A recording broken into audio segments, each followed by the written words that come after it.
আসসালামু আলাইকুম। আমরা এনএমআর স্পেকট্রোস্কোপির এই পর্বে ডিসকাশন করব এনএমআর প্যারামিটারসের একটি প্যারামিটার নিয়ে, আর সেটি হচ্ছে কেমিক্যাল শিফট। অর্থাৎ এই পর্বের আলোচনার টপিক হচ্ছে কেমিক্যাল শিফট। তার আগে আমরা একটু জেনে নিই এনএমআর প্যারামিটারস এটা আবার কি। প্যারামিটারস এর বাংলা হচ্ছে পরামিতি। এটা একটা বই থেকে লিখছি, বইটা হচ্ছে রবিউল স্যারের বই। অর্থাৎ এনএমআর পরামিতি বাংলা অনুবাদ। এটা আবার কি? আমরা যখন একটা কম্পাউন্ডের এনএমআর স্পেকট্রাম করি, সেই এনএমআর স্পেকট্রামে অনেকগুলা প্যারামিটার আছে। যেই প্যারামিটারগুলা তোমার উক্ত কম্পাউন্ডের এনএমআর স্পেকট্রাম থেকে আঙ্গিক এবং মাত্রিক বিশ্লেষণ করার ক্ষেত্রে তোমার অনেক সাহায্য করবে। সেই প্যারামিটারগুলো কী কী? চারটা প্যারামিটার আছে। এক, কেমিক্যাল শিফট, যার বাংলা হচ্ছে রাসায়নিক সরণ। তারপর খেয়াল করো 2 নাম্বার, স্পিন কাপলিং কনস্ট্যান্ট। এর বাংলা কি? স্পিন তো স্পিন, বাংলাও তুমি স্পিন। কাপলিং কনস্ট্যান্ট বাংলা হচ্ছে যুগলায়ন ধ্রুবক। তাহলে স্পিন কাপলিং কনস্ট্যান্ট মানে স্পিন যুগলায়ন ধ্রুবক। এত বড় না বলে তুমি জাস্ট এক কথা বলতে পারো কাপলিং কনস্ট্যান্ট, যেটা প্রকাশ করা হয় এই যে দ্বারা, আর কেমিক্যাল শিফটে প্রকাশ করা হয় ডেল্টা দ্বারা। ঠিক আছে? তারপর আসে কি ইন্টিগ্রেশন, যেটা বাংলা হচ্ছে সমযোজন। আর ফোর্থ, রিল্যাক্সেশন টাইম, যেটা বাংলা হচ্ছে শিথিলায়ন সময়। এটা খুব একটা গুরুত্বপূর্ণ না, প্রথম তিনটা খুবই গুরুত্বপূর্ণ তোমার কম্পাউন্ডের এনএমআর স্পেকট্রাম থেকে আঙ্গিক এবং মাত্রিক বিশ্লেষণের জন্য। আঙ্গিক মাত্রিক বিশ্লেষণ মানে কি? তুমি যখন একটা কম্পাউন্ড সিনথেসিস করবা, ধরো একটা এক্সাম্পল দিতেছি, সিনথেসিস করবা, সেই কম্পাউন্ডটা আসলেই হয়েছে কি না সেটা তুমি কীভাবে করবা? তখন সেই কম্পাউন্ডের এনএমআর স্পেকট্রাম নিতে হয়। সেই এনএমআর স্পেকট্রাম তুমি কী করবা? ওই পিক দেখে মিলাবা আসলে কোন কোন গ্রুপের জন্য বা কোন কোন গ্রুপের জন্য তোমার এই পিকটা আসতে পারে। তো ওইগুলা ডিটেক্ট করার জন্য, অ্যানালাইসিস করার জন্য তোমার এই প্যারামিটারগুলো অনেক হেল্প করবে, বুঝছো? এগুলো সামনে আস্তে আস্তে বুঝবা। তো আমরা আজকের এই পর্বে যেটা আলোচনা করবো সেটা কি? এই কেমিক্যাল শিফট নিয়ে, বা এগুলা অন্য কোনো পর্বে আমরা আলোচনা করবো। প্রত্যেকটা অনেক মজার। প্রথমে এসে আমরা কেমিক্যাল শিফট।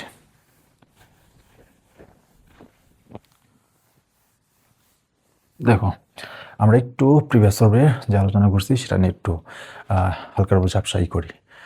অবশ্যই তুমি এই পর্বটা দেখার আগে প্রিভিয়াসে যতগুলো পর্ব আলোচনা করছি সবগুলো দেখবা। দেখো, এটা হচ্ছে external magnetic field, external magnet NMR মেশিনে আছে। তো আমরা এক্সটার্নাল ম্যাগনেটিক ফিল্ড সেটা কীভাবে হয়? নর্থ থেকে কোথায় যায়? সাউথে যায়। নর্থ থেকে সাউথে যায়।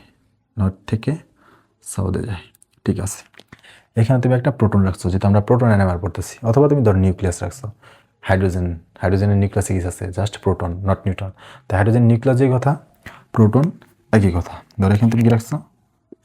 প্রোটন রাখছো। প্রোটন অলওয়েজ কি করে? প্রোটন অলওয়েজ স্পিন করে। অলওয়েজ স্পিন করে। তো প্রোটন অলওয়েজ স্পিন করে। স্পিন করলে এইভাবে স্পিন করলো, উপরে কি নর্থ, নিচে কি সাউথ, এইভাবে থাকবে, এইভাবে স্পিন করবে। কেন? এই নর্থ এমনভাবে এটা ঘুরে ফেলবে যে এখানে যাতে সাউথ এসে পড়ে, আর এই সাউথ এমনভাবে এটা ঘোরাবে এখানে যাতে নর্থ এসে পড়ে। কারণ সাউথ নর্থে অ্যাট্রাক্ট করে, নর্থ সাউথে অ্যাট্রাক্ট করে, অর্থাৎ এরকম হবে। ডিরেকশন কি? সাউথ থেকে নর্থ। এগুলো অনেক আলোচনা করছি বারবার, প্রিভিয়াসে প্রায় 100-র উপরে করে বলছি। তো তারপর কি হবে? তারপর তোমার এইভাবে স্পিন করার কথা ছিল, এইভাবে স্পিন করার কথা ছিল। স্পিন করতেছে, এটা নর্থ, এটা সাউথ, কিন্তু এইভাবে স্পিন না করে কি স্পিন করে? স্পিন তো করে, কিন্তু এইভাবে জাস্ট খাড়া থেকে এরকম করে না, অ্যালাইন থেকে করে না। কী করে? স্পিন করে, বাট এরকম হেলতে দুলতে থাকে, হেলে দুলে স্পিন করে। দেখো, উপরের দিকে তাকাও, নিচের দিকে তাকাও, দেখবা এই যে নর্থটা স্থির না, কিন্তু এই যে নর্থ এইভাবে কি হইতেছে, একটা উপরে সার্কেলের মতো সৃষ্টি করছে। উপর থেকে দেখলে মনে হবে একটা সার্কেল সৃষ্টি করতে। দেখো, নিচে একটা সার্কেল, উপরে একটা সার্কেল। তাই বলতে পারি এরকম সোজা, শুধু নর্থ কিন্তু জাস্ট এইভাবে স্পিন করতেছে না, তাহলে কিন্তু নর্থ ফিক্সড না, কিন্তু নর্থ ঘুরতেছে, বাট এইরকম। তাহলে নর্থ কি এইভাবে ঘুরতেছে, অর্থাৎ নর্থ একবার এখানে, নর্থ একবার এখানে, আবার নর্থ এইখানে, আবার নর্থ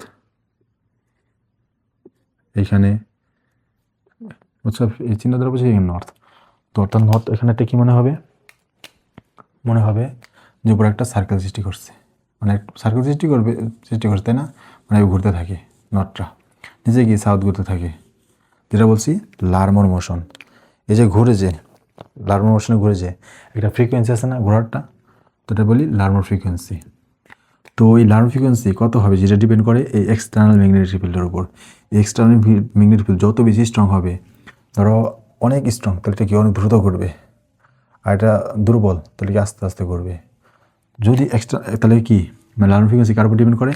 এক্সটার্নাল ম্যাগনেটিক ফিল্ডের উপর। তাহলে আমি প্রথম লাইনটা এখানে লিখি, লার্মোর ফ্রিকোয়েন্সি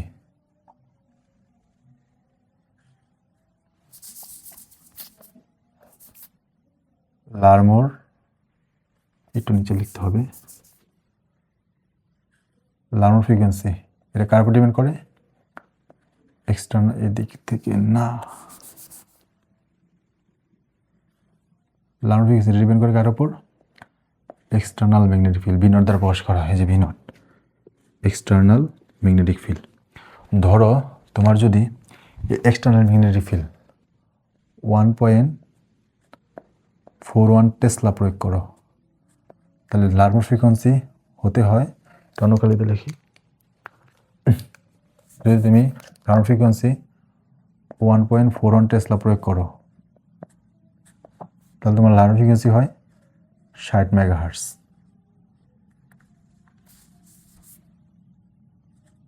60 মেগাহার্টজ এমন প্রোটন যার চারপাশে কোনো কি নাই, ইলেকট্রন নাই।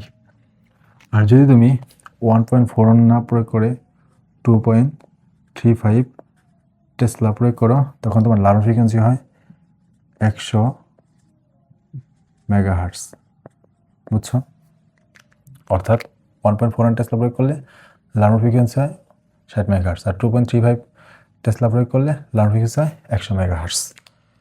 এভাবে করতে থাকি।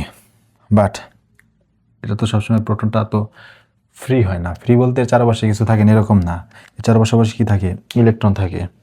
এর চারপাশে ইলেকট্রন থাকে। ধরো ইলেকট্রন আছে, এর চারপাশে ইলেকট্রন আছে, তাই না? ইলেকট্রন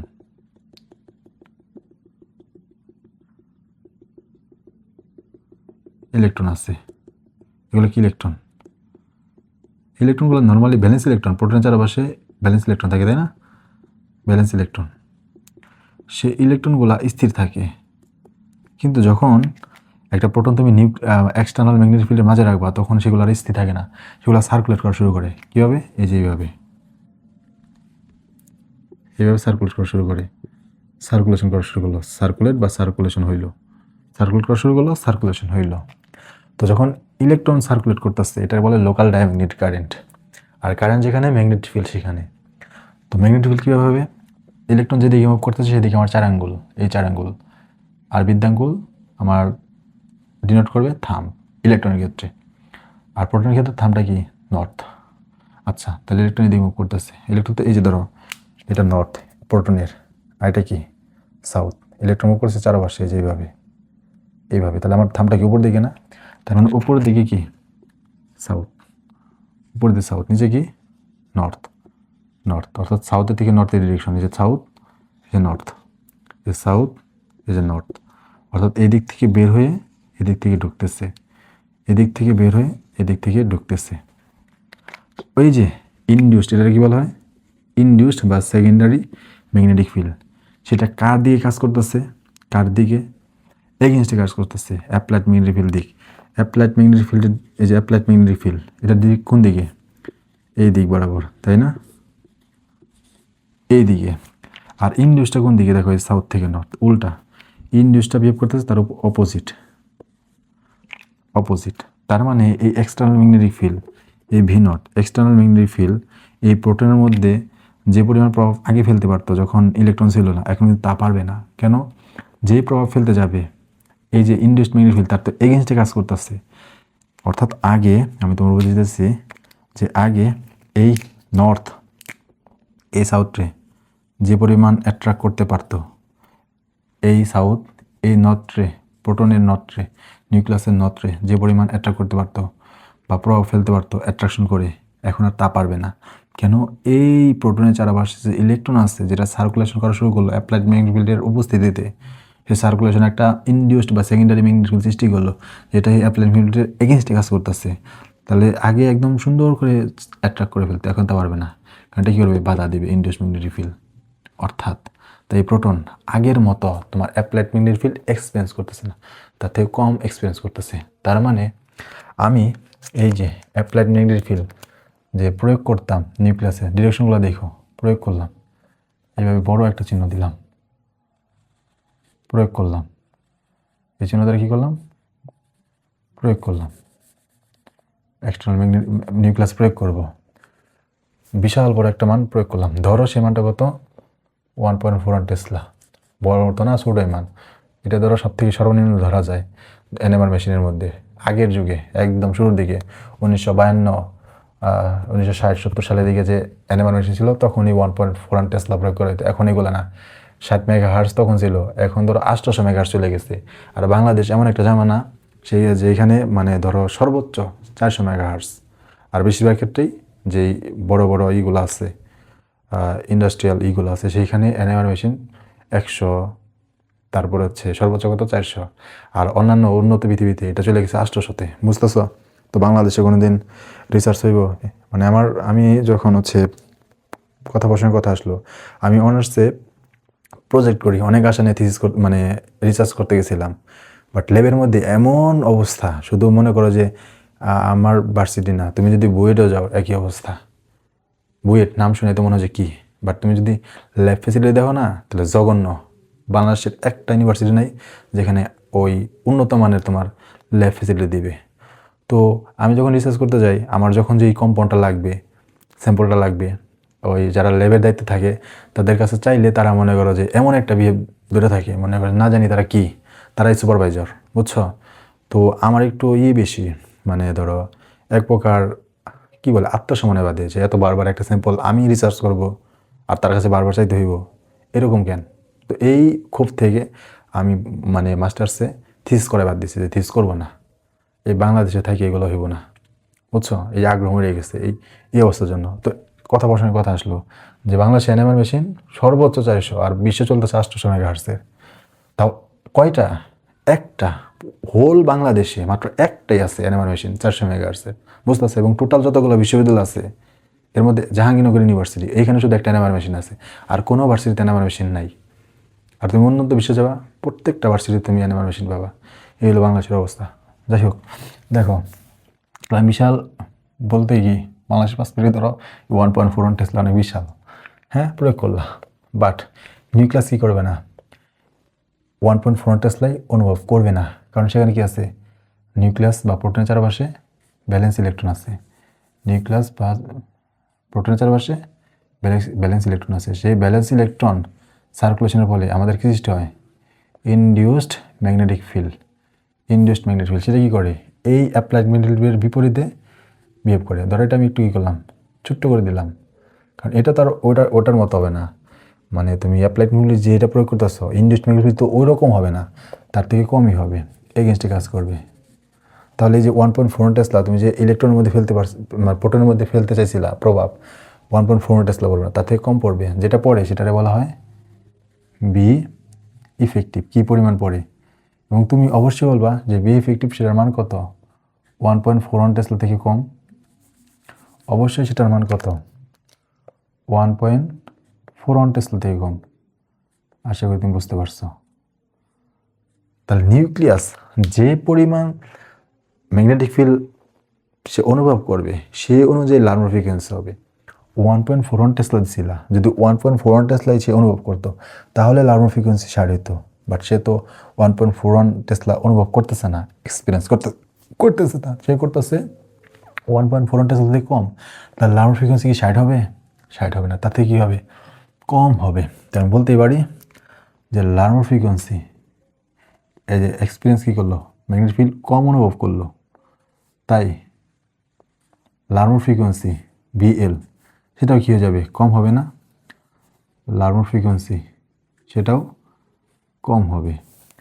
লার্মোর ফ্রিকোয়েন্সি যত তোমার এইটাকে রেজোনেন্স করবা, মানে নট রেজোনেন্স মানে কি, রেজোনেন্স ধর আমি এখানে দেখলাম, রেজোনেন্সটা এখানে দেখলাম, মানে এই যে প্রোটনটা আছে উপর দিকে নর্থ ছিল, এখন কি নিচের দিকে নর্থ, উপর দিকে কী হবে সাউথ। আবার লার্মোর ফ্রিকোয়েন্সির মতো নর্থ নর্থ নর্থ, এটা গোল্লা, এখানে একটু গোল্লা। তো তাহলে উল্টাই তোমরা একটা এনার্জি বের করতে হবে না, সেটা অ্যাপ্লাইড ম্যাগনেটিক ফিল্ড কোন দিক বরাবর, এদিক বরাবর না, তার পারপেন্ডিকুলারে তোমার রেডিও ওয়েভলেন্থের ফ্রিকোয়েন্সি ফেলতে হবে, রেডিও ফ্রিকোয়েন্সি যেটা বলে। এই রেডিও ফ্রিকোয়েন্সি কত ফেলতে হবে উল্টা এই রেজোনেন্স ঘটাতে হলে, এই লার্ন ফ্রিকোয়েন্সি যত রেডিও ফ্রিকোয়েন্সি তত হতে হবে, অর্থাৎ রেজোনেন্স ঘটার জন্য লার্ন ফ্রিকোয়েন্সির সমান তোমার রেডিও ফ্রিকোয়েন্সি ফেলতে হবে। তাহলে কী হবে, রেজোনেন্স মানে স্পিন চেঞ্জ হবে, ঘুরে যাবে। তো আমাদের দেখো যখন 1.4 টেসলা তুমি প্রয়োগ করতা, তাহলে লার্ন ফ্রিকোয়েন্সি 60, রেজোনেন্স ঘটার জন্য তোমার 60 মেগাহার্টজের রেডিয়েশন ফেলতে হইতো। বাট এই যে ব্যালেন্স ইলেকট্রনের কারণে সার্কুলেশন হলো, ইনডিউসড ম্যাগনেটিক সৃষ্টি হলো, যেটা এই প্রভাবটা কমায় দেয়, তাই আমাদের লার্ন ফ্রিকোয়েন্সি কমে গেল। তাই রেজোনেন্স ঘটানোর জন্য আমাদের রেডিও ফ্রিকোয়েন্সি সেটার মান কী হয়ে যাবে, কমে যাবে। এই যে এটাই বলা হয়, মানে যেটা দ্বারা তুমি রেজোনেন্স ঘটালা সেটা বলে অপারেটিং ফ্রিকোয়েন্সি। এটার নাম কি, operating frequency.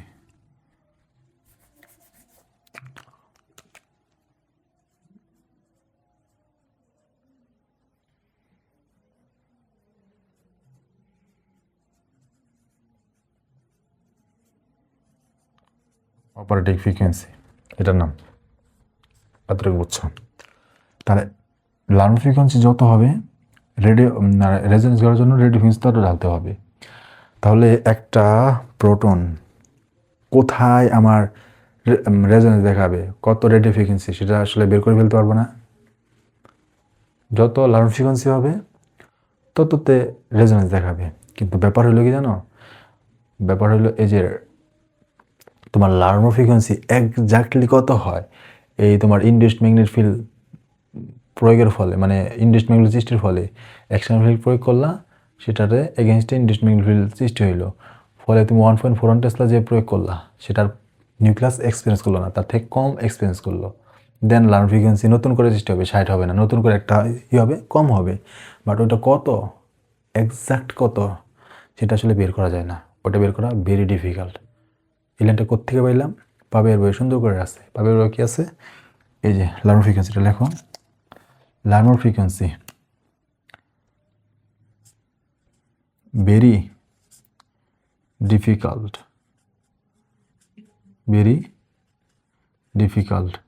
to measure, very difficult to measure। কি মেজার করা, এক্সাক্ট মানে একদম accurate learn frequency of sample.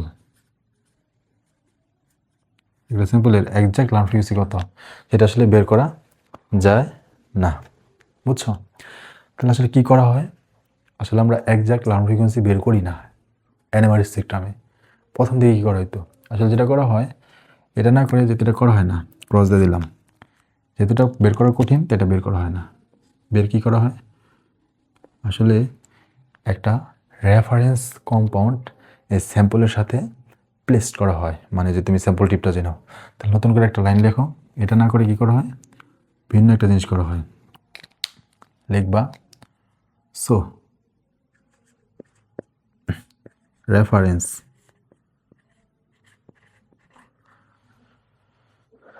বানান ঠিক আছে, রেফারেন্স কম্পাউন্ড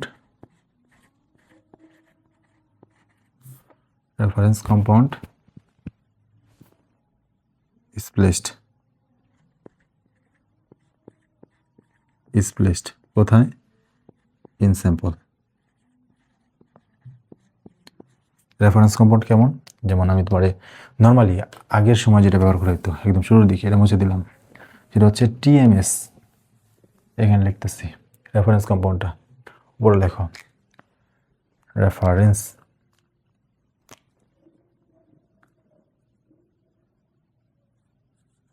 আমি জাস্ট এভাবে লিখে দিলাম রেফারেন্সটা কী ব্যবহার করা হয়, সেটা ব্যবহার করা হয় টিএমএস, টেট্রা মিথাইল সিলেন। সেটার স্ট্রাকচার একটু খেয়াল করো, তাহলে তুমি বুঝতে পারবা। সিলিকন থাকে, এরপর 4 হাতে, সিলিকনের 4টা হাতে মিথাইল গ্রুপ থাকে। মিথাইল গ্রুপ কি, carbon, CH3, carbon, CH3, carbon CH3 carbon CH3। তাহলে এই যে টেট্রামিথাইলসিলিন এখানে কয়টা প্রোটন আছে? 12টা। 3 6 9 12। দেখো এইটা তোমার রেফারেন্স কম্পাউন্ড হিসেবে ব্যবহার করা হয়। মাঝে মাঝেই তোমার এক্সামে আসে TMS কেন রেফারেন্স কম্পাউন্ড হিসেবে ব্যবহৃত হয় বা স্ট্যান্ডার্ড কম্পাউন্ড হিসেবে কেন ব্যবহৃত হয়, এর কারণ আমি মুখ দিয়ে বলি, তুমি খাতার মধ্যে একটু লিখে রাখতে পারো। প্রথম নাম্বার, এই TMS এটা হচ্ছে কেমিক্যালি ইনার্ট, মানে কারোর সাথে কোনো প্রকার ইন্টারমলিকুলার অ্যাসোসিয়েশনে যায় না, অর্থাৎ কেমিক্যাল ইনার্ট। তারপরে 2 নম্বর কারণ ম্যাগনেটিক্যালি আইসোট্রপিক, মানে ম্যাগনেটিক্যালি অ্যানাইসোট্রপিক হলে সমস্যা, আইসোট্রপিক হলে সমস্যা না। ম্যাগনেটিক্যালি অ্যানাইসোট্রপিক কি সেটা আমরা পরে পড়বো, আপাতত জেনে রাখো এটা হচ্ছে ম্যাগনেটিক্যালি আইসোট্রপিক। 3rd নাম্বার, এইখানে যে দেখো 12টা প্রোটন, কয়টা প্রোটন? 12টা প্রোটন, 12টা প্রোটন, 12টা প্রোটন। এই সিলিকন আর কার্বনের মধ্যে ইলেকট্রোনেগেটিভিটির পার্থক্য খুব বেশি না, কারণ কার্বন তার নিচে কিন্তু সিলিকন কাছাকাছি, তাই ইলেকট্রোনেগেটিভিটি প্রায় সমান বললেই চলে, একটু ডিফারেন্স আছে কিন্তু খুবই কম। তাহলে তুমি বলো এই কার্বন এই সিলিকন তো ইলেকট্রন টান দিবেই না, ইলেকট্রন টান দিবে না, কারণ তারা একই গ্রুপের কাছাকাছি, তাই না? তাহলে বলতে পারি এই হাইড্রোজেন কি করতে পারতেছে না, এই হাইড্রোজেনের কোনো ইলেকট্রন ডেনসিটি হ্রাস পাইতেছে না, হ্রাস পাইতেছে না, ভ্যালেন্স ইলেকট্রন যা তাই আছে। প্রত্যেকটা হাইড্রোজেন কিন্তু একই টাইপের, এইখানে ওই যে মানে CH3, এখানে CH3, এখানে CH3, এখানে CH3, অর্থাৎ এই 12টা প্রোটন একই হইল highly shielded. 1 number highly shielded মানে কি বুঝোই তো, অর্থাৎ চারপাশে অনেক ইলেকট্রন, ওই যেটাই বুঝলাম, যত ইলেকট্রন তত শিল্ডেড, হাইলি শিল্ডেড।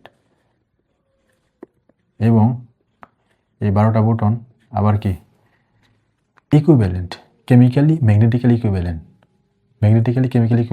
এদের পরিবেশ ইলেকট্রনিক এনভায়রনমেন্ট এক না, এখানে যেরকম ইলেকট্রন এখানে সেই রকম ইলেকট্রন, এখানে সেই রকম ইলেকট্রন, এখানে সেই রকম ইলেকট্রন, কেমিক্যালি ইকুইভ্যালেন্ট এবং ম্যাগনেটিক্যালি ইকুইভ্যালেন্ট। এটা কি পরে দেখবা, তারপর তো মনে রাখো এটা হচ্ছে প্লাস, আমি জাস্ট লিখে দিলাম ম্যাগনেটিক্যালি ইকুইভ্যালেন্ট, কারণ ম্যাগনেটিক্যালি ইকুইভ্যালেন্ট লেখা মানে কি কেমিক্যালি ইকুইভ্যালেন্ট মানে কি প্রত্যেকটা হাইড্রোজেনের চারপাশে সেম ইলেকট্রন, আসলে তা না, সহজ ভাষায় বলতেছি, ম্যাগনেটিক্যালি ইকুইভ্যালেন্ট মানে কি, অর্থাৎ এই সবগুলা প্রোটন একটা জায়গায় একটাই পিক দিবে, তাহলে 12টা প্রোটন মিলিয়ে একটা পিক দিতেছে, তাহলে ওটার মানে ইন্টেন্সিটি কী হবে, অনেক বড় হবে না, এবং কেমন পিক, শার্প পিক। তাহলে পিকটা যে পাবা, কয়টা পিক পাবা 12টা প্রোটনের জন্য, একটা সিঙ্গেল পিক পাবা, সিঙ্গেল, কেমন পিক, শার্প, কেমন পিক, শার্প, তারপর কেমন ইন্টেন্স পিক পাবা। কোথায় পাবা পিকটা, কোথায় গ্রাফের কোথায়, তো আমি লিখি এরকম করি, ধরো এরকম দেখাইতেছি, দুইটা নিলাম, এদিকে আরেকটা নিতেছি,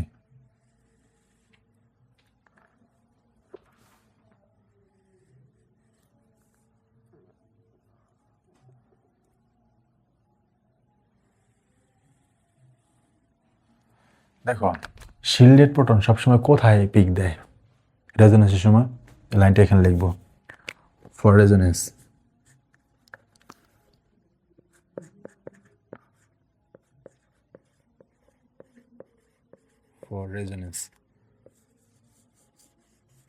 রেজোনেন্স দুইটা মেথডে ঘটে, তাই না?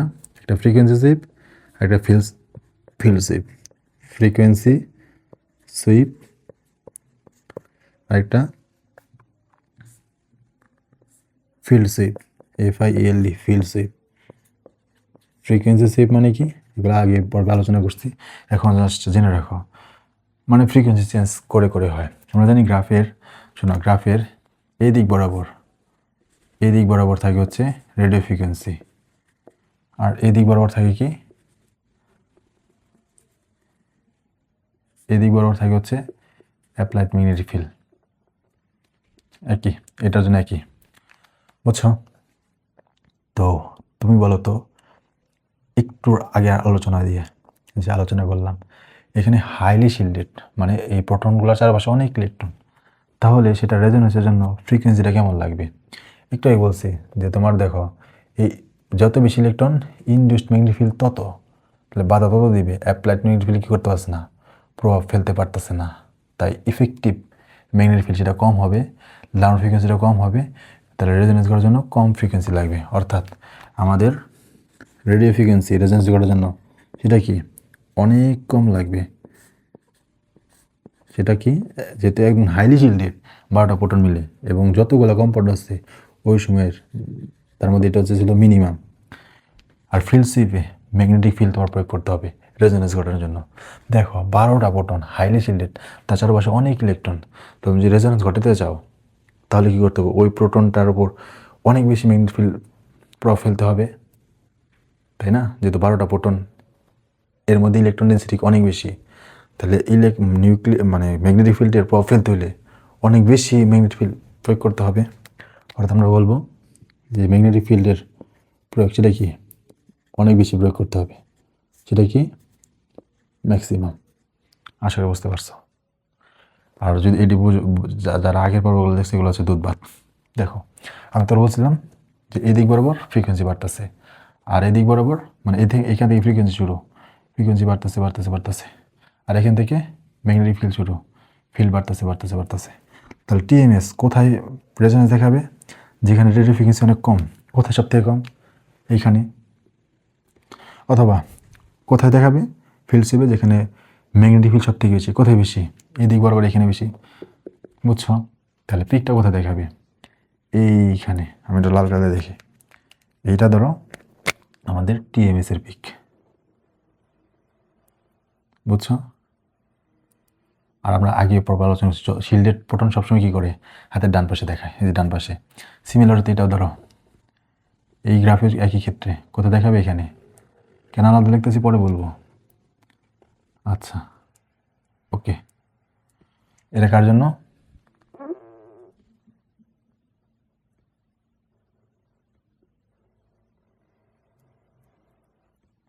টিএমএস এর জন্য। এটা কার জন্য? টিএমএস এর জন্য। আচ্ছা, এটা আমি একটু এই দিকে সরে লিখি।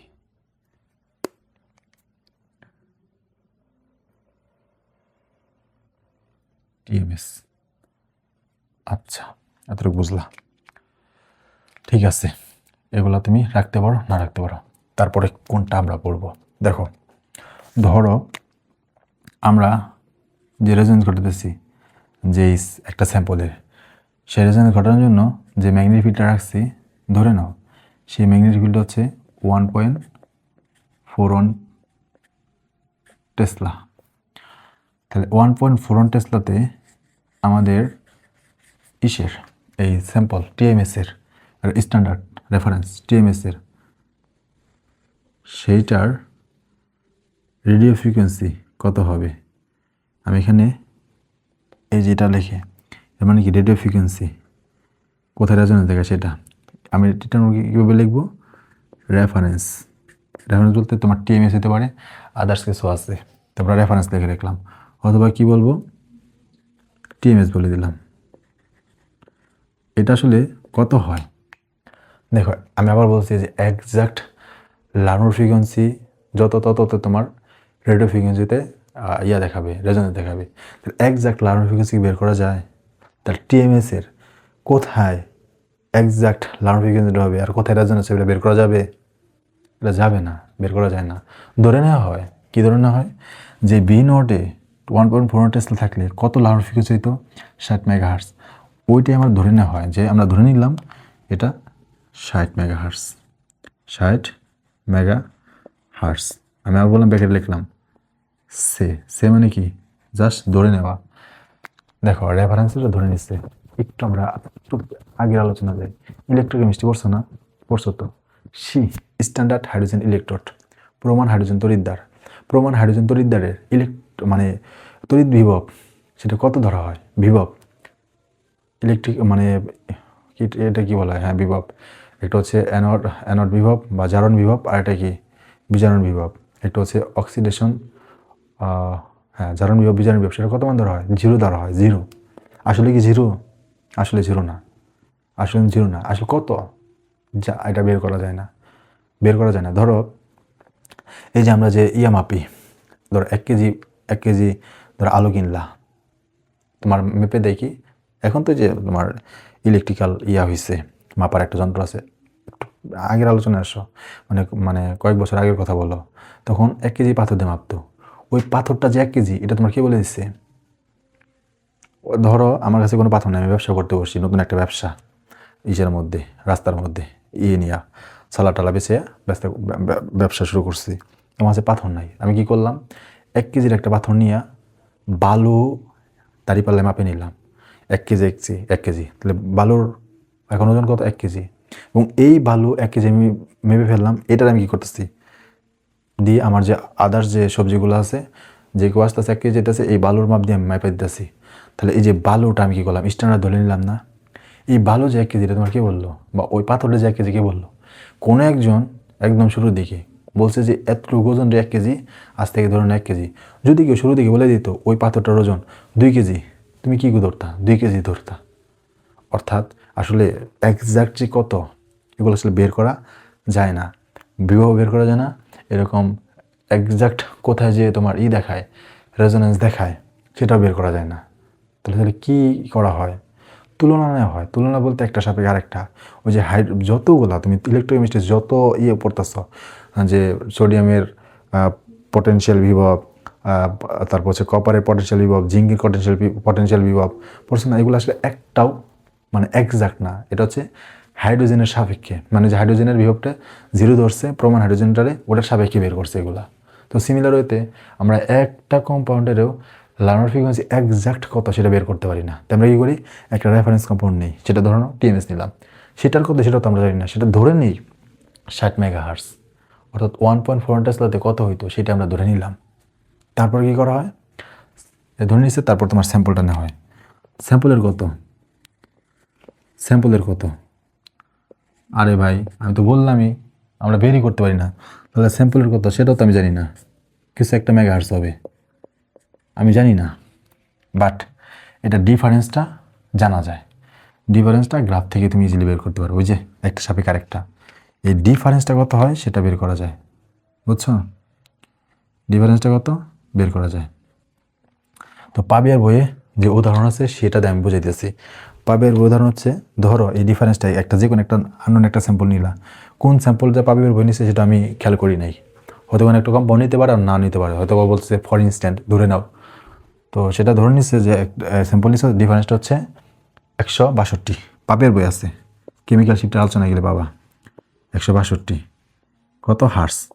তুমি বলবা এটা মেগা হার্স, এটা মেগা হার্স, ডিফারেন্স হার্সে আসলো, হার্সে আসলো কেন? দেখো ভাই, ধরো 100 ডিগ্রি সেলসিয়াস আর হচ্ছে 105 ডিগ্রি সেলসিয়াস, ডিফারেন্স কত? ডিফারেন্স হচ্ছে 5 ডিগ্রি সেলসিয়াস। তো 100 ডিগ্রি সেলসিয়াসটা তুমি যখন কেলভিন নিবা তখন কত হয়? 373 কেলভিন। আর 105 ডিগ্রি সেলসিয়াসটা যখন কেলভিন নিবা তখন কত? 378 কেলভিন। ডিফারেন্স যাও কত হয়? ডিফারেন্স হলো 5। ওটা কি ছিল? 5 ডিগ্রি সেলসিয়াস। এখন তুমি কি গেলো 5, তাহলে তুমি একক যাই নাও, ডিফারেন্স আসলে কী হয়? ওই আগেরটার মতো যদি ধরো, কোনো সমস্যা আছে? সমস্যা নাই। তাহলে difference mega hertz, mega hertz. তো আমি যদি হার্স বলি কোনো সমস্যা হবে না, বুঝতে পারছো কি বোঝো নাই? বা তোমার বললাম যে আমার কাছে ধরো 1000 টাকা আছে, 1000, এবং আবার আরেকজনের কাছে আছে 1001 টাকা।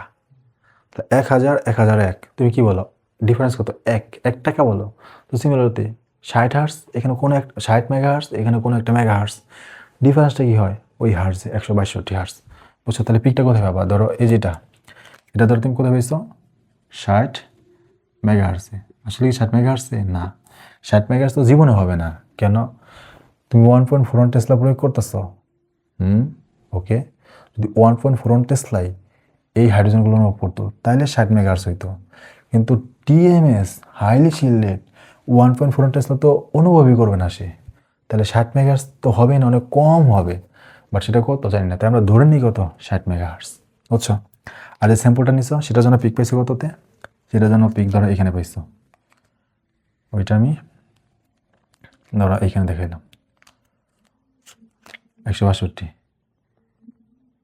ধরো এইখানে দেখাইলাম, এটা স্যাম্পলের জন্য। ডিফারেন্সটা গ্রাফ থেকে ইজিলি বলা যায়, ডিফারেন্সটা কত, ডিফারেন্সটা হচ্ছে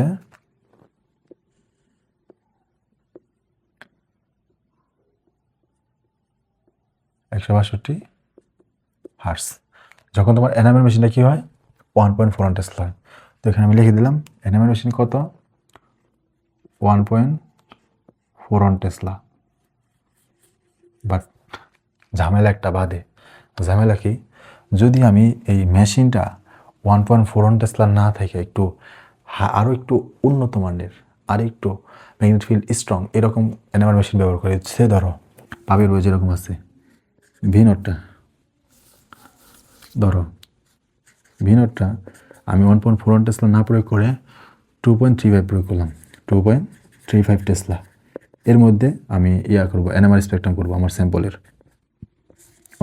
2.3 টেসলা।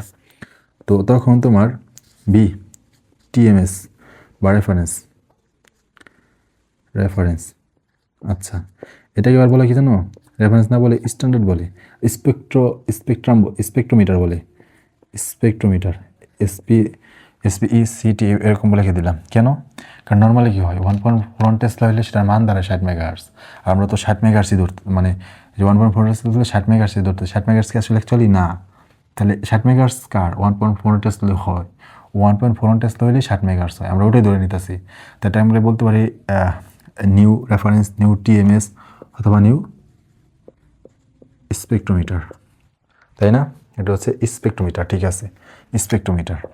রেফারেন্স বলতে পারো, টিএমএস বলতে পারো, স্পেকট্রোমিটার বলতে পারো। সেটা কত দাঁড়াবে, ওই যে 2.35 আসলে 2.35 অনুভব করে যা হয় সেটা ধরে নেওয়া হয়, তাই এটা কত 100 মেগাহার্টজ, বুঝছো? 100 মেগাহার্টজ। এবং স্যাম্পল সেটা কত হবে, আগে যা ছিল এখন কিন্তু ধরো আগে একটা মান ছিল যখন তোমার 1.4 টেসলা ছিল, তখন যা মান, তখন তোমার রেফারেন্স কত 60, এখন কত 2.35 করছো, রেফারেন্স কত হয়েছে 100, তাহলে স্যাম্পল কি অবশ্যই বাড়বে না, আগে থেকে বাড়বে, বাট কত হবে জানি না, তাহলে কী করবো, ডিফারেন্সটা নিব, ডিফারেন্সটা বের করা যায় এবং সেটার মান দাঁড়ায় 270 হার্জে, ডিফারেন্স হার্জে। তখন এইটার জন্য যখন 2.35টা স্লেস করবো তখন এইখানে দেখো ডিফারেন্স তুমি কত পাইছো 162, এখন তুমি ডিফারেন্স কত পাবা, এইখানে তুমি পাইলা, তাহলে ডিফারেন্স কত হয়ে গেল, বলো 270 হার্টজ। তাহলে ঝামেলা একটা বাদলো না, তুমি যেটা না ডিল করতেছিলা, কিনে ডিল করতেছিলা ডিফারেন্স নিয়ে, কোনটার সাথে, এই যে তোমার রেফারেন্স কম্পাউন্ড আর তোমার এই যে স্যাম্পলের, এটা কার স্যাম্পল, আর এদিকে কার, এদিকে হচ্ছে BTMS, এই দুইটার ডিফারেন্স নিয়ে আমরা ভাবছিলাম হিসাব নিকাশ করব, কিন্তু সেই ডিফারেন্সটা তো ঠিক থাকতেছে না, ভিন্ন হয়ে যেতেছে। তুমি একই কম্পাউন্ড, ধর তুমি একটা কম্পাউন্ড সিনথেসিস করছো, সেটা কী করলা, একটা এনএমআর মেশিনে এনএমআর স্পেকট্রাম করতে গেলা, দেখলে এরকম একটা পিক, সেই পিকটাই আরেকটা একটু ভালো উন্নত মানের, ধরো সেটার কত 200 আর 2.35 টেসলা, এমন এনএমআর মেশিনে গেলা, তখন দেখবো যে গ্রাফটা ভিন্ন হয়ে গেছে। তাহলে হইলো ঝামেলা বাঁধলো না, তাহলে যে কী ঝামেলা বাঁধলো সেটা আমি একটা লাইন লিখে দিই, লিখবা যেটা, যে হোয়েন আমরা রেজোনেন্স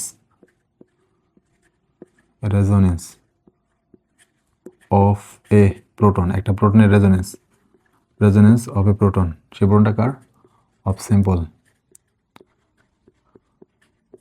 আর রিপোর্টেড করা হয়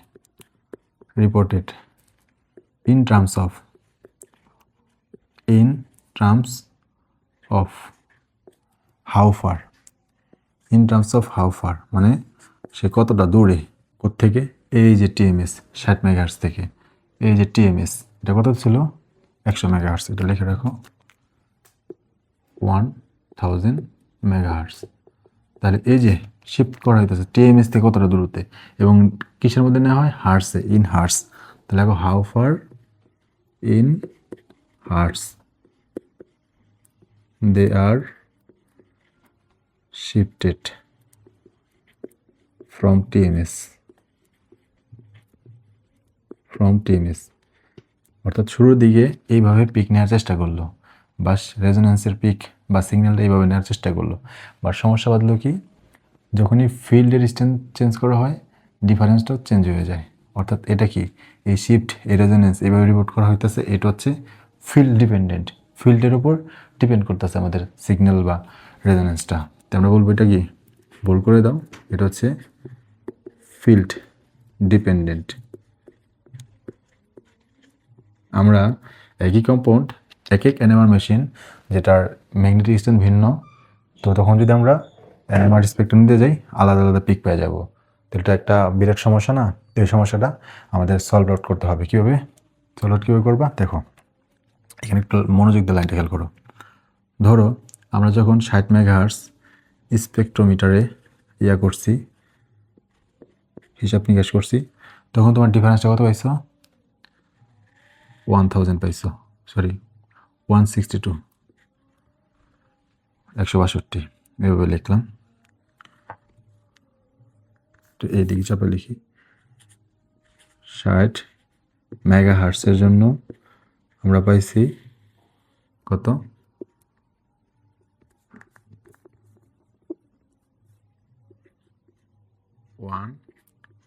1662, এটা কি হার্টস, ডিফারেন্স কিন্তু হার্টসে।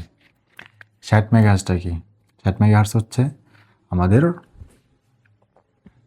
রেফারেন্সের রেজোন্যান্স ফ্রিকোয়েন্সি অথবা টিএমএস এর অথবা স্পেকট্রোমিটারের। তো একটু লিখে রাখো কষ্ট করে, এটা সবুজ মার্কারটা কই, আচ্ছা এটা লিখে রাখো, এটা হচ্ছে নিউ রেফারেন্স বা স্পেকট্রোমিটার। এই পর্যন্ত লিখে রাখলাম, এটা হচ্ছে স্পেকট্রোমিটারের। আর 162 হার্টস এটা কিসের, এটা হচ্ছে ডিফারেন্স, মানে আমাদের এই যে ডিফারেন্স রেজোন্যান্স ফ্রিকোয়েন্সির ডিফারেন্স টিএমএস থেকে আমাদের স্যাম্পলের যে পিকটা সেটা ডিফারেন্স। তো এটা বলতে পারি এটা হচ্ছে শিফট অফ প্রোটন, কোন প্রোটনের, স্যাম্পলের, ওই যে লিখে এখানে লিখে রাখছি, জাস্ট অতটুকু না লিখি শিফট অফ প্রোটন থেকে ফ্রম টিএমএস, ডিফারেন্সটা তো তাই, একটা প্রোটনের শিফট টিএমএস থেকে কতটা দূরত্বে, এটাই 162।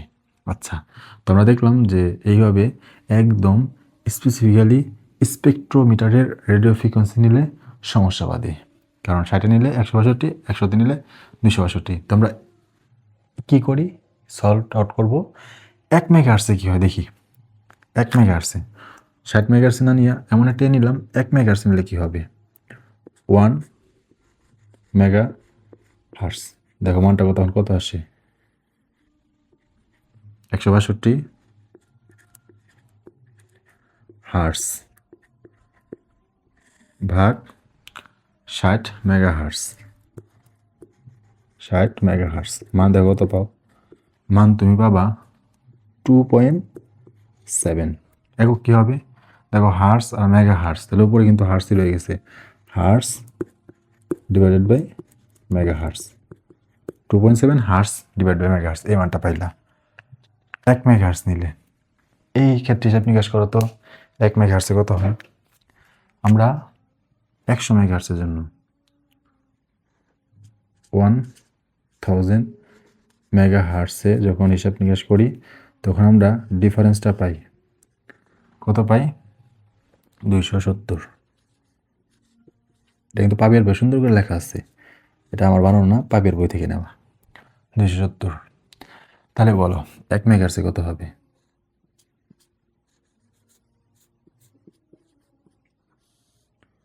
270 হার্টস, ডিফারেন্সটা হার্টসে, আর স্পেকট্রোমিটারটা মেগা হার্টসে, 100 মেগা হার্টস। তাহলে এই শূন্য কাটা, এই শূন্য কাটা দিলে এই দশমিকটা এখানে আসে, তাই না? অর্থাৎ এটাও কি 2.7 হার্টস বাই মেগা হার্টস। কি বুঝলা? তাহলে তুমি যদি স্পেকট্রোমিটারের স্পেসিফিকভাবে মানে ফ্রিকোয়েন্সিটা নিলে তোমার এই শিফটের ডিফারেন্সটা ভিন্ন ভিন্ন হয়। বাট তুমি যদি 1 মেগা হার্টস নিয়ে হিসাব নিকাশ করো, তখন তুমি যাই পাও না কেন ডিফারেন্সটা সবসময় কী পাবা?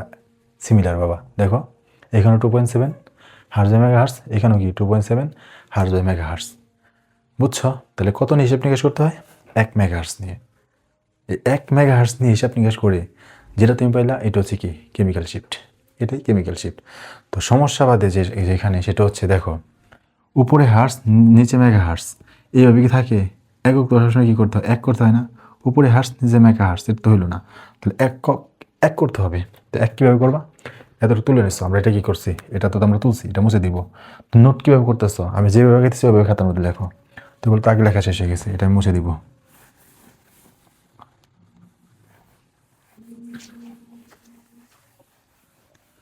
কেমিক্যাল শিফটের একক কি বলতো?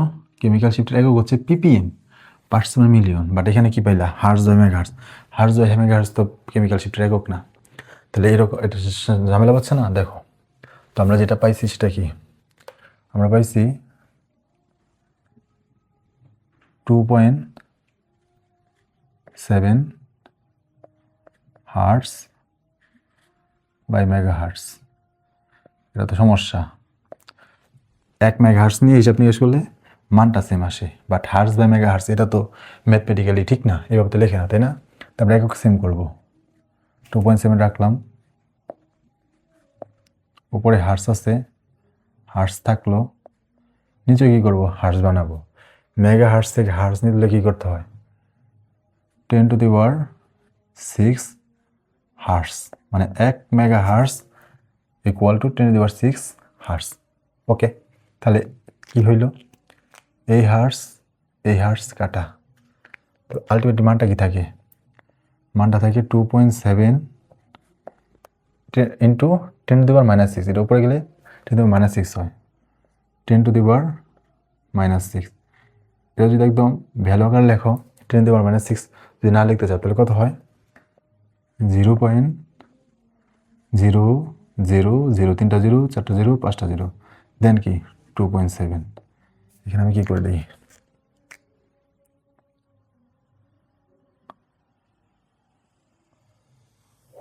আচ্ছা দেখো, এই ভ্যালুটা কি অনেক ছোট একটা ভ্যালু না? Very small value. তো তুমি যখন একক সেম করতে গেলা, তখন মান পাই গেলে এমন একটা মান যেটা অনেক ছোট মান। তো অনেক ছোটো মান, এটা ঝামেলা না? হার্টস সার্চ করতে যায়, এই হার্টস মানে একক সেম করতে যায় এমন একটা মান পাইছো যেটা খুবই ছোট। দেখো আমাদের যে হাইট, এটা তো হাইট মানে কি একটা লেন্থ না? এটা কি আমরা কিলোমিটারে হিসাব করি? কেন? কারণ হাইট একটা ছোটো ভ্যালু। এটার যে কিলোমিটার একক হিসাব করতে যাই, তাহলে এটা অনেক ছোট হয়ে যাব, যেগুলো আমাদের জন্য হিসাব নিকাশ করাটা একটু মানে মুশকিল, বা আমরা কমফোর্টেবল না। আমরা কী করি? ফিট, যে 6 ফিট, 4 ফিট, ফিট করি, কারণ ফিট হিসেব নিকাশ করলে মানটা সুন্দর দেখায়। তো যখন তুমি একক হার্টস সার্চ করতে গেছো, মানে কাটাকাটি করে দিলা, কোনো একক থাকলো না, হার্টস কাটা, তখন মানটা এসে পড়ে এমন একটা মান, ছোট্ট মান। তো আমরা ছোট্ট মান চাইতেছি না, আমরা একটা মানানসই মান চাইতেছি। তাহলে আমরা কোনটা চাইতেছি? ধর আমরা চাইতেছি 2.7ই থাকুক। তো 2.7 যদি রাখতে চাও, তাহলে এই যে ভ্যালুটা, এই ভ্যালুটা কী ছিল? দেখো এই ভ্যালুটা ছিল যে 2.7 ইন্টু 10⁻6। আমরা চাইতেছি এই মানটাই থাকো। কোন মানটা? 2.7। তাহলে কি করো? এই মানের সাথে তুমি 10⁻6 গুণ করে দাও। লিখে দিই, এই মানের সাথে কি করবা? 10⁻6 গুণ করে দাও। তাহলে কি হয়? সুন্দর একটা জিনিস হয়। এই যে 10⁻6 10⁻6 কাটা, 2.7 পরে থাকলো। এটা আমরা কি বলবো?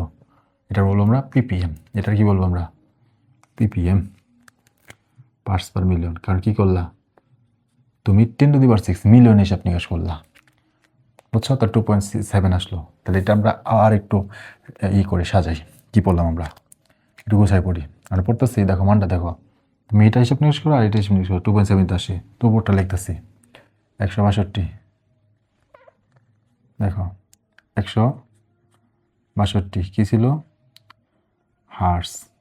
ডিফারেন্সটা এটা কি? Del B, del nu difference, ভাগ কত? স্পেকট্রোমিটারের যে রেডিও ফ্রিকোয়েন্সি, সেটা কত? 60 মেগাহার্স। দেখো 60 মেগাহার্স। তো আমরা দেখতেছি উপরে হার্স, নিচে মেগাহার্স, একটা ঝামেলা। আমরা একক সেম করবো। তাহলে কী করলাম? দেখো এখানে 162 হার্স রাখলাম, আর 60 মেগাহার্সটা হার্স করবো। তাহলে 60 ইন্টু 10⁶ হার্স, তাই না? হয়ে গেল। তো 162 ভাগ 60 ইন্টু 10⁶। এই 162 খেয়াল করো, 162 ডিভাইড বাই 60। 162 ডিভাইড 60 মানে কত ছিল? 2.7। দেন 2.7 সাথে 10⁻6, এটা না মানটা অনেক ছোটো হয়েছিল। তো এটা কাটার জন্য কী করছি আমরা? 10⁶ গুণ করছি।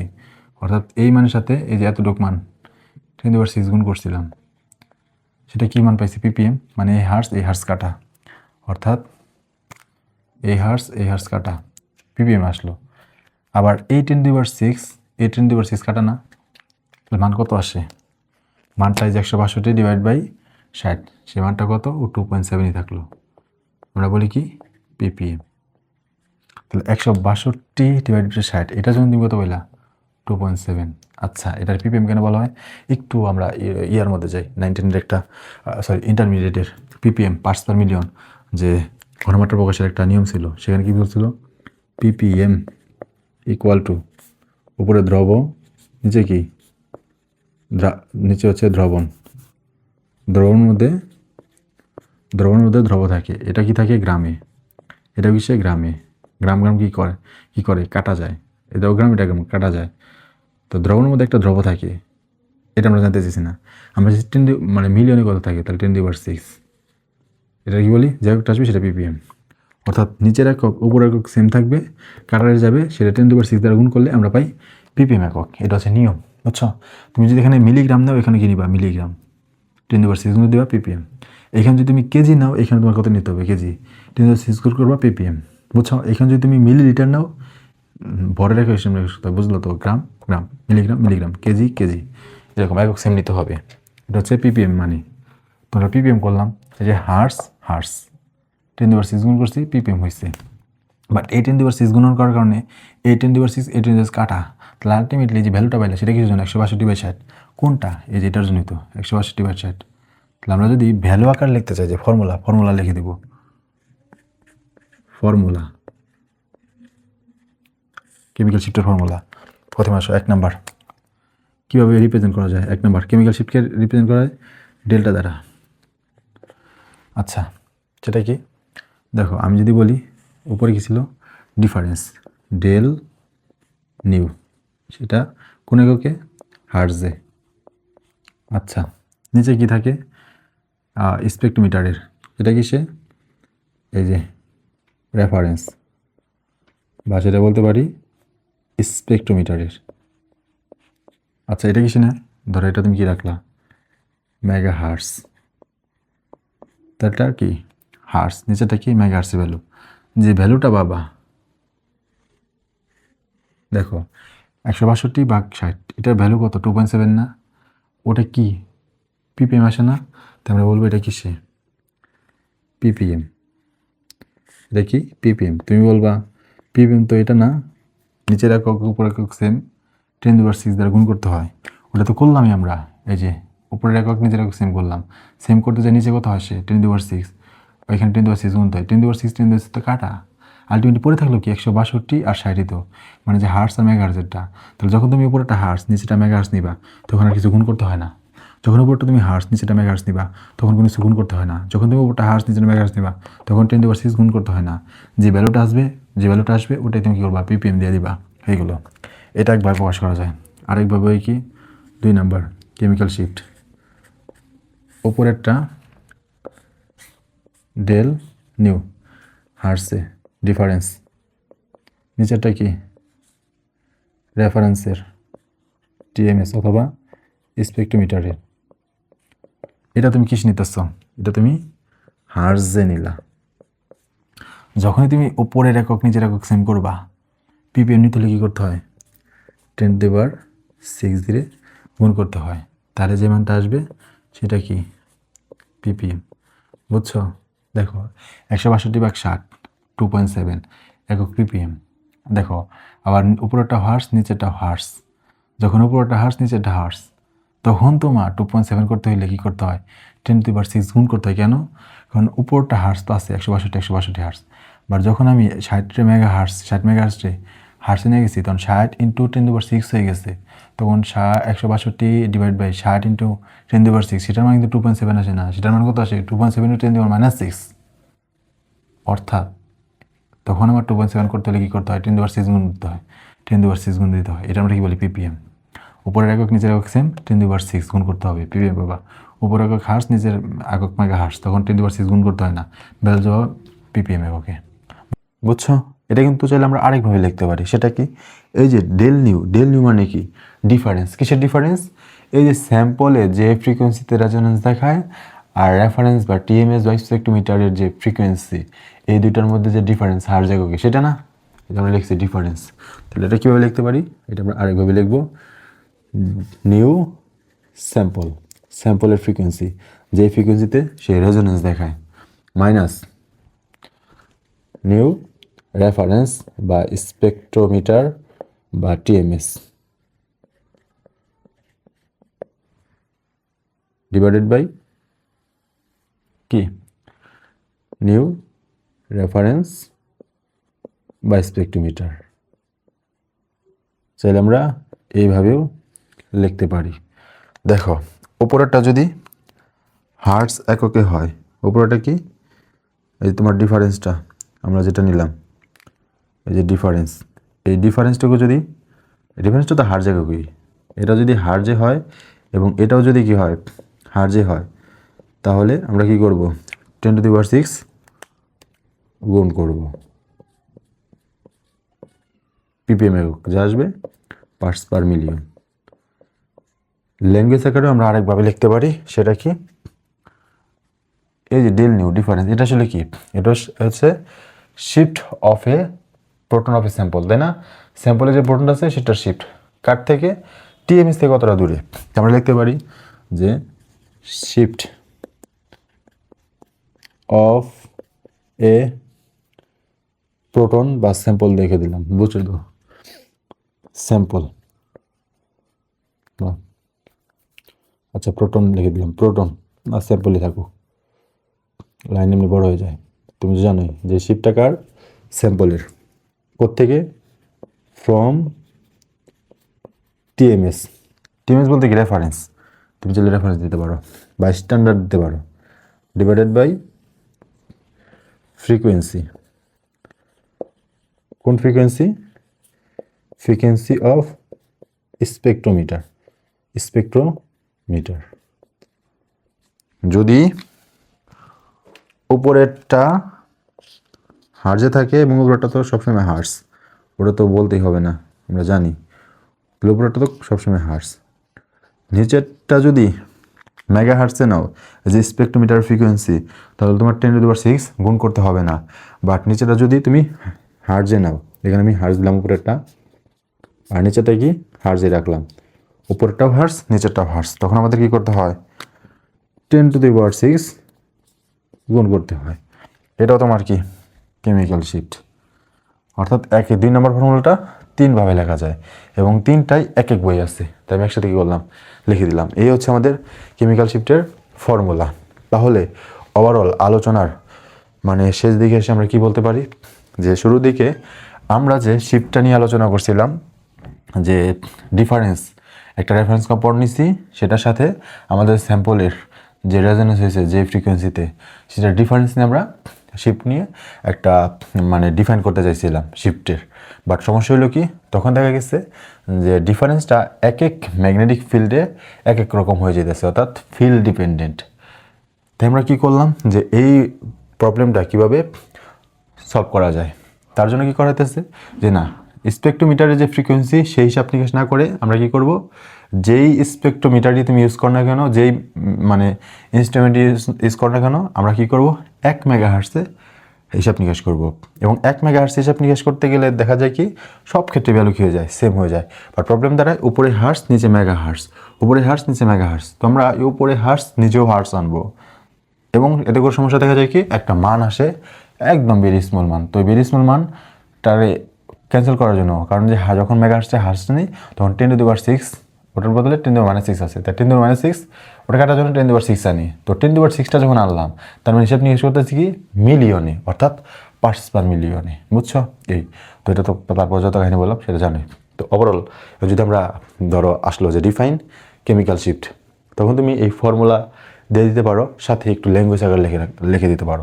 যেটা কি এখানে আমরা রাখছি যে যখন আমরা ডিফারেন্সটা হার্জে ডিটারমাইন করতেছি, মানে রেফারেন্স থেকে স্যাম্পলের যে রেজোনেন্সের ডিফারেন্স সেটা যখন হার্জে হিসাব নিকাশ করতেছি তখন সেটা কী হয়ে যায়, ফিল্ড ডিপেন্ডেন্ট।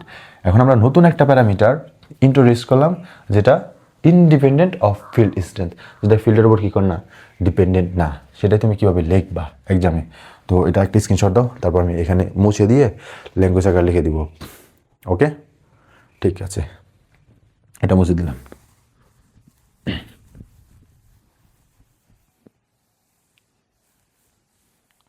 তাহলে লিখবা যেটা,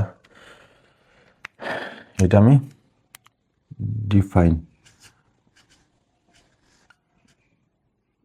ডেফিনিশন লিখে দিলাম। লিখবা কি, এ নিউ প্যারামিটার, এটা নতুন প্যারামিটার ইজ ইন্ট্রোডিউসড। আমাদের সাথে কী হইলো, পরিচিত হইল, আমরা একটা নতুন প্যারামিটার সাথে ইন্ট্রোডিউসড হলাম, যেটা কি দ্যাট ইজ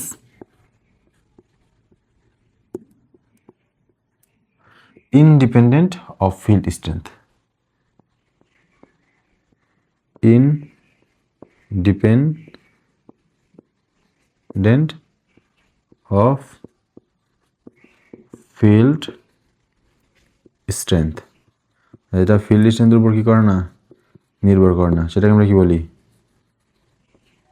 সেই নিউ প্যারামিটারে আমরা বলতেছি কেমিক্যাল শিফট। হ্যাঁ, বুঝলাম যে কেমিক্যাল শিফটটা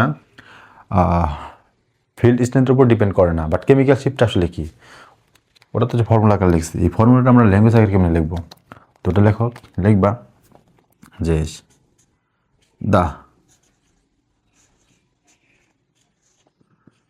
ডিফারেন্স বিটুইন, লাইনটা একটু হইল,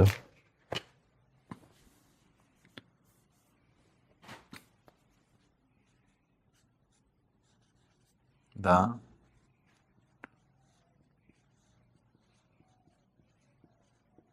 difference between the resonance frequency, তাই না? রেজোনেন্স ফ্রিকোয়েন্সির মধ্যে ডিফারেন্সটা মানে করা হয়, রেজোনেন্স রিপোর্টেড করা হয়, রেজোনেন্স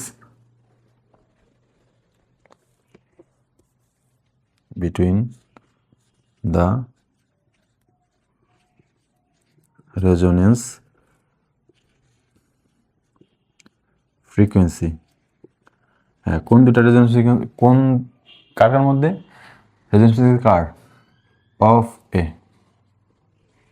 এ নিউক্লিয়াসের রেজোনেন্স ফ্রিকোয়েন্সি। নিউক্লিয়াস বলতে তোমার হচ্ছে প্রোটনে নেওয়ার জন্য প্রোটন, কার্বনে নেওয়ার জন্য কার্বন 13 নেওয়ার জন্য নিউক্লিয়াস, তাই না? অর্থাৎ নিউক্লিয়াস নিলে ওভারঅল কভার করে ফেলতেছে, তাই nucleus, resonance frequency of A nucleus and কোন দুইটার মধ্যে, বিটুইন মানে কি দুইটার মধ্যে না, কোন দুইটা? Between that of. That of মানে কি? ওই রেজোনেন্স ফ্রিকোয়েন্সি, মানে আগের দ্যাট বলতে আগেটা বোঝাচ্ছে রেজোনেন্স ফ্রিকোয়েন্সি অফ। ওই রেজোনেন্স ফ্রিকোয়েন্সি আবার আমরা না লিখতে যাই কি লিখি? দ্যাট লিখি। আগেরটার এই করার জন্য গ্রামাটিক্যাল একটা that of. That of A standard এবং কার স্ট্যান্ডার্ড। সেই স্ট্যান্ডার্ড হিসেবে আমরা কী ব্যবহার করতে পারি? রেফার স্ট্যান্ডার্ড হিসেবে ব্যবহার করি আমরা টিএমএস। টিএমএস। এবং এই ডিফারেন্সটা কোথায় করা হয়? ম্যাগনেটিক ফিল্ডে, তাই না? In a magnetic field. In a magnetic field, যেটা তোমার এক্সপ্রেসড করা হয় কিসে? এক্সপ্রেসড করা হয় ইন পিপিএম, তাই না? আর ব্র্যাকেট তুমি চাইলে লিখে দিতে পারো এটা কি? Independent of field strength. Independent of field strength. Field strength, এটা আমরা কি বলবো? Called chemical shift. দেখো এই ল্যাঙ্গুয়েজ কিন্তু আমি কোনো বই থেকে লিখি নাই, আবার বলে নেই, এটা জাস্ট আমি আমার মতো করে এই মুহূর্তে আমার মনে হইলো আমি লিখে দিলাম। জাস্ট যা পড়ছি হুট করেই মনে আসছে লিখে দিচ্ছি। এটা কোনো গ্রামাটিক্যাল ভুল হলে তুমি নেগলেক্ট করতে পারো, তো এভাবে তুমি চাইলে দিতে পারো। তো আমাদের কেমিক্যাল শিফটের আলোচনা এই পর্যন্তই। তো কেমিক্যাল শিফট নিয়ে একটু আলোচনা দীর্ঘ হয়ে গেছে, বাট প্রপারলি বোঝার জন্য আমাদের আলোচনা একটু দীর্ঘ হওয়াটাই স্বাভাবিক। জাস্ট তোমাকে ফর্মুলা লিখে দিলাম আর বললাম এটা কেমিক্যাল শিফট, আর আসলে কী হইতেছে না হইতেছে সেটা তুমি বুঝলা না, তাহলে তো আসলে পড়ে মজা পাওয়া যায় না, তাই না? তো এরপরে পর্বে আমরা আলোচনা করব এনএমআর সিগন্যাল নিয়ে। এনএমআর সিগন্যাল সেটা কি, মানে একটা কম্পাউন্ড কয় ধরনের এনএমআর সিগন্যাল দিতে পারে। তো এটা কিন্তু একদম সিম্পল, মানে আলোচনার শুরুর দিকে, মানে ধরো এনএমআর স্পেকট্রোস্কোপির শুরুর দিকে এগুলো তোমার কাছে একদম মানে কঠিন মনে হতে পারে, বাট এনএমআর স্পেকট্রোস্কোপির মধ্যে এগুলো সব থেকে দুধবার টাইপের টপিক, মানে সব থেকে ইজি টপিক। যখন এনএমআর স্পেকট্রোস্কোপি তুমি সম্পূর্ণ করে ফেলবা, তখন তোমার এনএমআর সিগন্যাল টিগনাল এগুলো তোমার কাছে পানিবাদ মনে হবে, বুঝছো? তো তারপরেও এটা যেহেতু প্লেলিস্ট, আমরা আস্তে আস্তে কী করতেছি, কমপ্লেক্সের দিকে আগাবো, তাই না? ওকে, তুলে নাও। আর ভিডিওগুলো যদি তোমাকে হেল্প করে অবশ্যই কিন্তু চ্যানেলটা সাবস্ক্রাইব করিও, আর ফ্রেন্ডদের সাথে একটু শেয়ার করিও। এনএমআর স্পেকট্রোস্কোপি বাংলাতে, মানে বাংলা ভার্সনে এরকম, মানে আমি তো লিখতেছি ইংলিশ, মানে ইংলিশ ল্যাঙ্গুয়েজ, বাট বলতেছি তো বাংলায়।